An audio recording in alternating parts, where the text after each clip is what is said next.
এবার তো ঘোরাঘুরির ভিডিও শেষই হয়ে গেল, কারণ এটাই লাস্ট ভিডিও ঘোরাঘুরির ভিডিও দেখাচ্ছি। এদিকে আমার জেঠার ভাই কাজ করছে, ওগুলো তোমাদের দেখাচ্ছি। আর এদিকে তো অনেকই মানুষ কাজ করতে এসেছে, কারণ গয়াতে তো সবাই কাজই করতে আসে, নিজের মা বাবা ভাই বোন এসবের।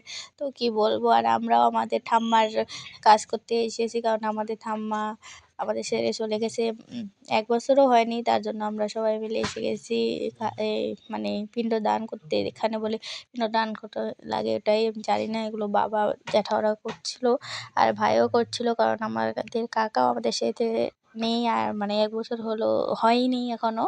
ঠাম্মার পরে কাকা চলে গেছে, তার জন্য আমরা এখানে পিণ্ডদান করতে এসেছি। তো ভাই আর জ্যাঠা কাজ করে নিল, এদিকে আসলাম আর জলের মধ্যে পিণ্ডদানটা করে দিল, জলে ভাসিয়ে দিল। তারপরে এদিকে ফটো বলতে দিচ্ছে, আমাদের কাকারটাও রেখেছি আমরা, রাখতে হয় জানি না। তো এগুলো তারপরে এদিকে পিণ্ডদান করে এসে একটা পুকুরি আছে এখানে, তো ওখানেই চলে গিয়েছিলাম তাতে। তারপরে এখানে কাঠের মালা দেখছিলাম, তো আমার একটা নেওয়া লাগবে, তার জন্য এখান থেকে কাঠের মালা নিলাম 4টা, কারণ আমার জেঠিমণির ওদেরও লাগবে, তার জন্য। এখানে ভাই দেখো কি বসে আছে, আমরা ট্রেনের জন্য দাঁড়িয়ে আছি, এখন ঘরে চলে যাব ট্রেনে উঠে, তার জন্য বসে আছি আমি।